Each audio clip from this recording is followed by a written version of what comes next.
E aí, já parou para pensar que por trás de cada gesto nosso, cada olhar, cada vez que a gente cruza os braços, existe uma linguagem secreta? Pois é, uma linguagem que a gente herdou lá dos nossos ancestrais. Nessa nossa análise de hoje, a gente vai mergulhar de cabeça na obra do zoólogo Desmond Morris para tentar decifrar o que o nosso corpo anda dizendo por aí, mesmo quando a gente está em silêncio. Bora começar a desvendar esses sinais. E essa frase aqui, ela resume tudo. O Morris basicamente nos dá um toque. Não importa o quão modernos a gente se ache, com nossos prédios gigantes e celulares na mão, a gente ainda é bicho. Nossos instintos, aquelas reações mais primárias, eles não sumiram não. Eles só ganharam uma roupagem nova. Essa é a grande pergunta, né? A pergunta de $1 milhão. E é exatamente isso que a gente vai tentar responder. A ideia é aprender a observar pessoas, saber olhar além do que é dito e começar a entender os sinais que todo mundo emite o tempo todo, sem nem se dar conta. Ok, para começar a gente precisa entender a base de tudo para Morris. Sim, somos um animal que pensa, que constrói, mas, no fundo, somos primatas. Nosso cérebro já vem com um software de fábrica, com reações que simplesmente disparam, sem que a gente precise aprender. E o mais legal é que saber disso tem um benefício muito prático. Quando a gente aprende a ler esses sinais, as outras pessoas começam a parecer menos intimidadoras. A gente começa a enxergar a fragilidade humana que é comum a todos nós. E só isso já deixa a gente mais seguro, mais à vontade em qualquer roda de conversa. Agora sim, vamos para a parte que eu acho mais fascinante. Aquelas pequenas ações, quase invisíveis. São elas que acabam entregando o nosso estado de espírito de verdade, mesmo quando a gente está se esforçando ao máximo para esconder. Pensa nessas atividades como se fossem uma válvula de escape de uma panela de pressão. Sabe quando a gente quer fazer duas coisas ao mesmo tempo? Tipo, fugir de uma situação, mas também tem a obrigação de ficar? Essa energia nervosa toda precisa ir para algum lugar. E ela vai para esses pequenos gestos que parecem não ter nada a ver. É exatamente isso. Imagina a cena. A pessoa não pode nem entrar na sala antes da hora, mas também não pode ir embora. Ela tá presa ali, né? Aí o corpo, muito esperto, encontra uma coisinha pra fazer, tipo vou mexer na pulseira pra liberar essa tensão. Ficar se ajeitando, coçando a cabeça, tudo isso pode ser um sinal desse conflito interno. Isso aqui acontece direto. Pense em alguém que está com muita raiva do chefe, mas óbvio, não pode gritar com ele. O que essa pessoa faz? Chega em casa e dá um chute na cadeira. Ou, de um jeito mais discreto, aperta a própria mão com uma força danada. A emoção é a mesmíssima, mas o alvo muda para algo ou alguém que não vai trazer tanto problema. E olha só que interessante essa imagem, ela mostra perfeitamente essa ideia de autoagressão. Esse homem está literalmente se atacando para não atacar outra pessoa. É um sinal claríssimo de raiva contida, uma pequena violência que está ali para impedir uma violência muito maior. E aqui temos o famoso movimento de intenção. Imagina um anfitrião que, no fundo, quer muito que o convidado vá embora. Ele não pode simplesmente falar, pode ir, tá? Então, sem perceber, o corpo dele se inclina para frente e ele segura nos braços da cadeira. É o primeiro movimento que a gente faz para levantar, só que ele para aí, congela nesse gesto, e o corpo dele acaba revelando o desejo que a boca está escondendo.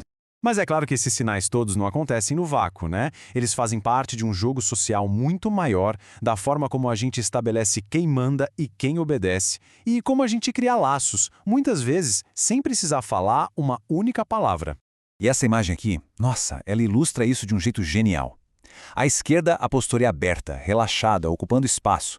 Basicamente ela grita, quem manda aqui sou eu. Já à direita, o corpo está encolhido, tenso, quase pedindo desculpa por existir. Isso é um sinal claro de submissão. Essa dinâmica é velhíssima e acontece em toda e qualquer interação humana. E esses instintos de dominância, claro, se adaptaram para o mundo corporativo. Hoje não é mais só sobre postura física, mas sobre rituais bem sutis. Ter vários telefones na mesa, um assistente que faz as ligações. Cada um desses detalhes é um lembrete silencioso de quem está no topo da cadeia alimentar ali. E essa dança de poder e submissão não rola só entre duas pessoas. Ela se expande para como a gente se organiza em grupos maiores, definindo nossos espaços e para qual tribo a gente torce. Agora, se prepara, porque essa é uma das ideias mais surpreendentes do Morris. A gente costuma pensar que a propriedade é motivo de briga, né? Mas ele disse que é o contrário. Quando a gente tem o nosso próprio espaço, seja a nossa casa ou até a nossa cadeira preferida na biblioteca, a gente se sente dominante ali. Isso cria um equilíbrio e, na verdade, evita muito mais conflitos do que causa. A gente herdou dos nossos antepassados caçadores um instinto poderosíssimo de lealdade ao grupo. Cooperar significava sobreviver. O problema é que esse mesmo instinto pode ser, bem, manipulado.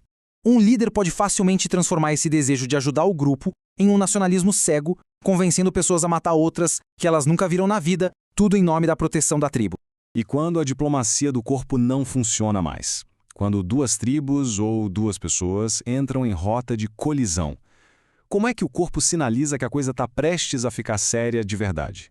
A resposta do corpo é um arsenal de ameaças simbólicas. Gestos como dar um soco no ar, apertar o próprio pescoço ou até passar o dedo na garganta, na verdade, são ataques que foram freados no meio do caminho. São jeitos de dizer, olha, eu posso te machucar, sem de fato começar a briga. É quase uma última tentativa de evitar a violência real. Mas calma lá, nossa natureza animal não é só sobre conflito e poder, não. Depois que a sobrevivência está garantida, uma coisa incrível acontece. E aqui o Morris nos traz uma visão bem otimista. As nossas maiores criações são, no fundo, formas muito sofisticadas de brincadeira. Pensa bem, depois que as nossas necessidades básicas estão resolvidas, o que a gente faz? A gente explora, a gente cria, a gente compete só pelo prazer da coisa. A arte, a ciência, o esporte, tudo isso nasce do nosso instinto de brincar. Os esportes, por exemplo, são como um conflito tribal, mas com regras. A ciência e a arte viram palcos para a gente mostrar nossa criatividade e nosso status, mas de um jeito seguro. E essa nossa conexão com o lado animal é tão forte que a gente projeta isso em outras espécies. Dá uma olhada nesse gráfico. Ele mostra que os animais que as crianças mais gostam são aqueles que têm características humanas, rostos que parecem expressivos, posturas mais retas. A gente reconhece neles um espelho de nós mesmos, o que só reforça essa ligação que a gente tem com o reino animal.